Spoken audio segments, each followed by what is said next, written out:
하나님 말씀 갈라디아서 3장 1절에서 29절까지 교독하겠습니다. 어리석도다 갈라디아 사람들아, 예수 그리스도께서 십자가에 못 박히신 것이 너희 눈앞에 밝히 보이거늘 누가 너희를 꾀더냐?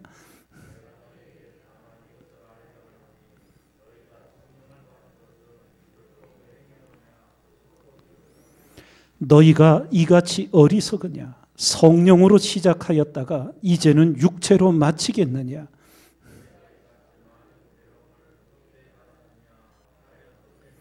너희에게 성령을 주시고 너희 가운데서 능력을 행하시는 이의 일이 율법의 행위에서냐? 듣고 믿음에서냐?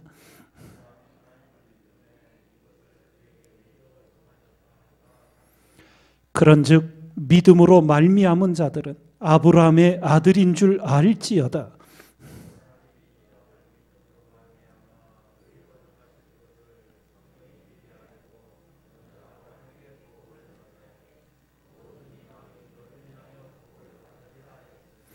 그러므로 믿음으로 말미암은 자는 믿음이 있는 아브라함과 함께 복을 받느니라.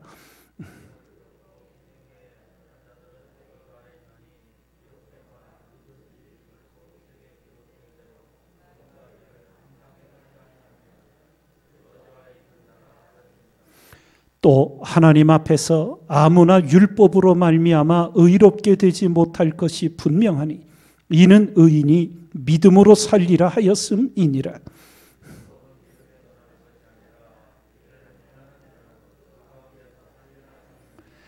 그리스도께서 우리를 위하여 저주를 받은 바 되사 율법의 저주에서 우리를 속량하셨으니 기록된 바 나무에 달린 자마다 저주 아래 있는 자라 하였음이라.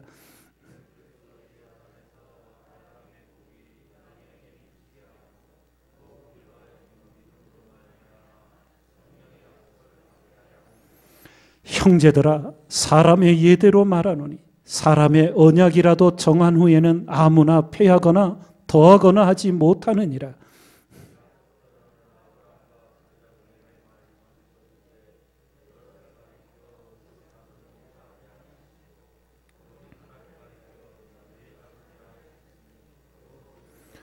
내가 이것을 말하노니 하나님의 미리 정하신 언약을 430년 후에 생긴 율법이 없이 하지 못하여 그 약속을 헛되게 하지 못하리라.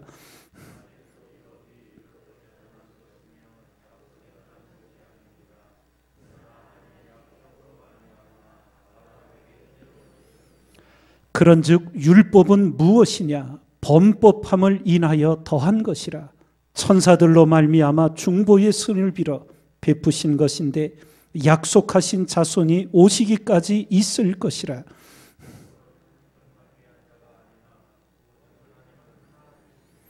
그러면 율법이 하나님의 약속들을 거스리느냐? 결코 그럴 수 없느니라. 만일 능히 살게 하는 율법을 주셨다면 의가 반드시 율법으로 말미암았으리라.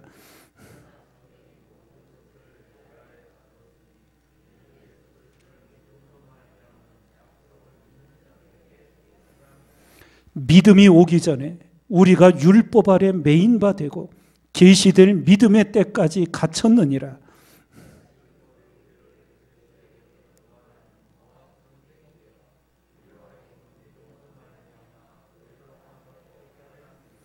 믿음이 온 후로는 우리가 몽학선 생활에 있지 아니하도다.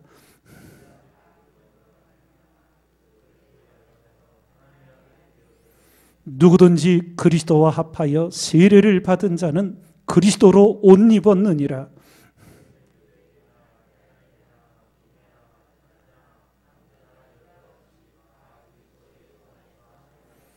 함께 있습니다. 너희가 그리스도께 속한 자면 곧 아브라함의 자손이여 약속대로 유업을 이을 자니라. 아멘. 그리스도께서 십자가를 지심으로 우리에게 구원이 왔는데 율법주의자들은 사도 바울의 진리의 복음의 가르침을 받아들이지를 않고 여전히 율법의 행위를 더하고자 다른 복음에 붙들려 있었습니다. 그리고 그 거짓 교사들의 가르침을 갈라디아 지역의 교회 성도들 가운데 이제 받아들이고 교회가 혼란스럽게 되어진 가운데 오늘 사도 바울은 이렇게 책망합니다. 어리석도다. 갈라디아 사람들아, 예수 그리스도께서 십자가에 못 박히신 것이 너희 눈앞에 밝히 보이거늘 누가 너희를 꾀더냐. 예.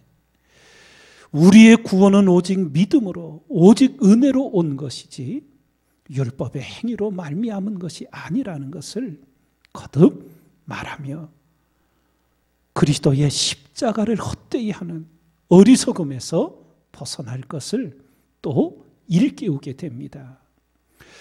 그러면 율법은 왜 주셨는가? 그것을 이제 사도 바울이 또 부연 설명을 합니다. 하나님의 법, 율법, 십계명, 이것을 왜 주셨는가? 그 이유는 19절에 이렇게 밝힙니다. 그런즉 율법은 무엇이냐? 범법함을 인하여 더한 것이라. 이렇게 율법에 주신 목적이 죄를 깨우치기 위한 것임을 알려줍니다.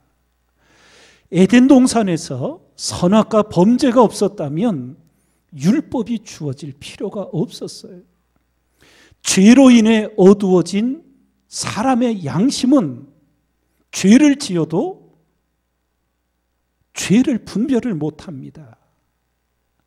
그래서 하나님이 죄를 분별하도록 하나님의 기준을 주신 거예요. 그것이 율법이라는 겁니다. 그런데 율법의 한계는 뭐냐? 우리가 죄인임을 알려주어요. 무엇이 죄인지를 알게 해주어요. 그런데 율법의 한계는 치료를 못하는 거예요. 그 죄를 해결을 못하는 거예요. 죄를 알게는 해주는데 죄를 해결을 못 해주는 거예요. 바로 그것을 일깨우며 그리스도가 오실 때까지 우리가 죄 아래 율법 아래 갇혔다고. 그런데 그리스도께서 오심으로 십자가를 지심으로 이제 우리는 이 율법의 저주에서 해방되어 그리스도로 말미암아 죄를 해결받은 구원의 백성이 되었음을 증거하고 있었던 겁니다. 마치 우리가 가슴에 통증을 느껴 병원에 가면 엑스레이로 폐를 찍습니다. 우리 속을 들여다볼 수가 없으니까 엑스레이를 찍으니까 폐병인지 아닌지 이제 진단을 할 수 있게 되지요. 그런데 엑스레이 기계가 진단은 하지만 치료약은 아니잖아요. 율법이 마치 우리가 죄인인지 아닌지를 드러내는 거예요. 그런데 죄를 율법은 해결을 못하는 거예요. 이것을 명확하게 일깨우면서 율법은 우리를 그리스도께로 인도하는 몽학 선생의 역할을 하는 것일 뿐이다. 왜 우리가 그리스도가 필요한지, 왜 우리가 주님께 가야 하는지 그것을 알려주는 역할이 율법의 역할이다. 그러면서 믿음의 구원을, 은혜의 구원을 증거하게 됩니다. 우리가 말씀을 바르게 알고 정확히 이해하여 신앙의 길을 걸어가며 오늘 이 구원의 은혜를 입은 모든 성도들을 향해 사도 바울은 예수 그리스도와 합하여 세례를 받은 자는 예수 그리스도로 옷 입었다고 증거합니다. 예? 로마서 13장에 이런 말씀이 주어지지요. 밤이 깊고 낮이 가까웠으니 우리가 어둠의 일을 벗고 빛의 갑옷을 입자. 낮에와 같이 단정히 행하고 방탕과 술 취하지 말며 음란과 호색하지 말며 쟁투와 시기하지 말고 오직 주 예수 그리스도로 옷 입고 정욕을 위하여 육신의 일을 도모하지 말라. 예수 그리스도로 옷 입고 살아가는 그리스도인의 삶의 구원을 거듭 증거해 줍니다. 오늘도 예수 그리스도로 옷 입고 사는 것이 은혜입니까? 아니면 거추장스러운 간섭과 방해입니까? 우리가 분명히 스스로를 읽게요. 우리의 머리끝부터 발끝까지 오직 예수 그리스도로 옷 입고 거룩함과 진실함과 깨끗함으로 하나님 앞에서 그리스도 안에서 살아가는 우리 모두가 되기를 주님의 이름으로 축원드립니다.